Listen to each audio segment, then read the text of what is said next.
Hey everybody, welcome to another edition of K-Pack Lending. I'm Kristen Packard with American Pacific Mortgage, and we are here with Home Inspections of Utah. Cole Busby's joining us today, and he's going to talk about why you should get a home inspection. Though it's not required for your mortgage, it's always a good thing to get. And tell us maybe the first reason why you feel like it's important to get a home inspection on your home. You know, for me, it's kind of like buying a used car. No one thinks anything different about getting a Carfax or finding out the history of the car. And it's the same thing when you're buying a house. Even when you're buying a new house, you still want to know what's wrong with it, what didn't get done correctly, what didn't get done up to the standards that it should have been done to, so that you can know how to fix it, so you can know how to maintain your home. It's going to be the biggest purchase of your life. You might as well make sure you know what you're buying. Right, exactly. So if somebody's dad, at some point who wasn't licensed came in and redid all the wiring, wouldn't you would think that would be something that's important to know if you're buying a home that's been pre-owned and it's not brand new. Right, and we see a lot of that. Utah's a very big do-it-yourself state, and that's fantastic, but sometimes people aren't aware of the codes, and so they do it themselves, and they do it all right, but it's not necessarily up to code. Sometimes it has safety violations, sometimes it has things that could eventually cost the buyer a lot of money down the road. Okay, yeah, exactly. And so, I mean, on that note, also, because when I think about a home inspection and I tie that into mortgages, there's different things that are required on an appraisal, for example, whether you're getting an FHA loan or a VA loan or a conventional loan, it's different. And so would those be things that, you would look for or be able to point out maybe up front that could you differentiate that for the borrower? To an extent, I mean, we don't know everything that an appraiser looks for all the time, but we definitely know some of the big key items, especially with the FHA and VA, USDA loans. They look for very specific items that will automatically fail the appraisal. And so we try to make sure that our clients know about those items so that they can get them fixed before the appraisal, so they don't end up having to pay for additional appraisals after those get repaired. Like final inspections Exactly. and ongoing. Okay, that's awesome. And it also gives them kind of a heads up where they could maybe have a conversation with the seller if there are some of those things. Maybe the seller isn't even aware, So it's always good to get that going up front. Yeah, we often find items that aren't there because the seller took bad care of the home. Sometimes the seller just, like you said, they're not aware. They just don't know that something's there, and so it gives the buyer a little bit of negotiating power, and also it just gives the ability for people to sell a home that they're proud of, to make the fixes, because most people don't want to sell a bad product. They don't want to sell a bad home. And so when you're able to bring those items to their attention, they're able to fix it. Absolutely, that's awesome. Yeah, I think those are great points.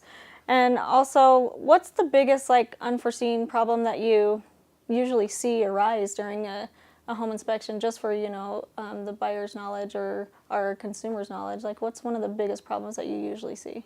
So the biggest issues that we usually find generally have to do with plumbing.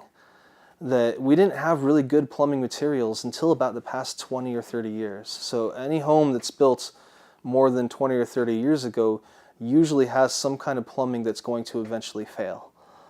And so we find a lot of issues with corroded pipes, previous water leaks, water damage, things like that. Oh, that's really good to know. So major checking all of the pipes beforehand is one of the key factors, it sounds like. It really is, and especially we find a lot of issues, surprise issues, I guess, in places that homeowners don't normally go.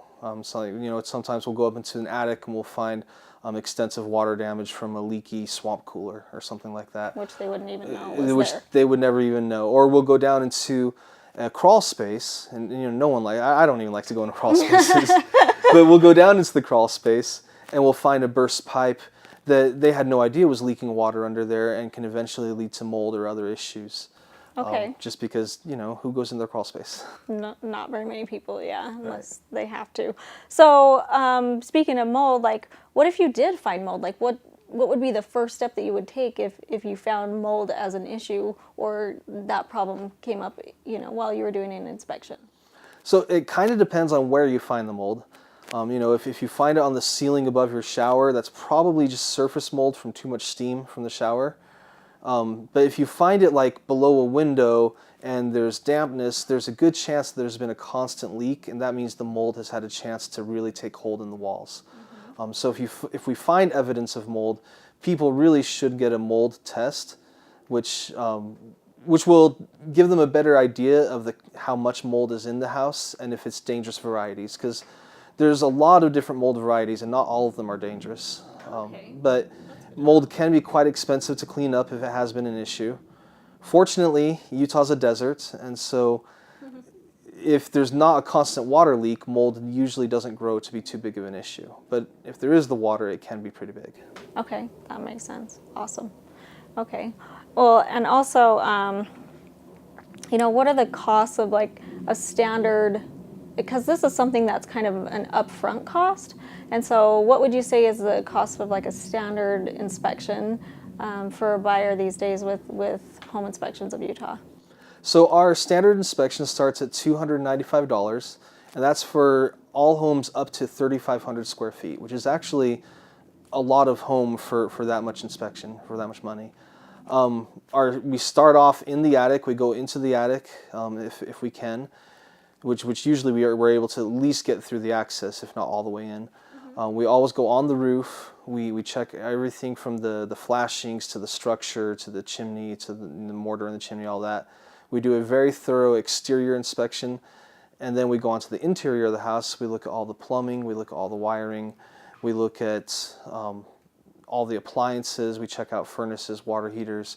We try to test every single outlet, every single window, every part of the house that we possibly can. Wow. So for $295, all of that is included. Yeah, and it's not uncommon for us to find enough issues that they're able to negotiate with and actually make that money back in getting repairs done to the house. Yeah, so exactly. Often a home inspection will pay for itself in those repairs. Oh, absolutely. Okay, yeah, that makes a lot of sense. Well, I appreciate you so much coming on the show today. Thank you for joining us for another edition of KPAC Lending. If you have questions or comments, please comment below and let us know if you want to reach out to Home Inspections of Utah. And at any point you could get a home inspection on your home. It doesn't have to be just because you're purchasing. If you're worried about maybe you have an issue that is unforeseen, call Home Inspections of Utah and they'll come and check it out today. Thank you for joining us on KPAC Lending. I'm Kristen Packard.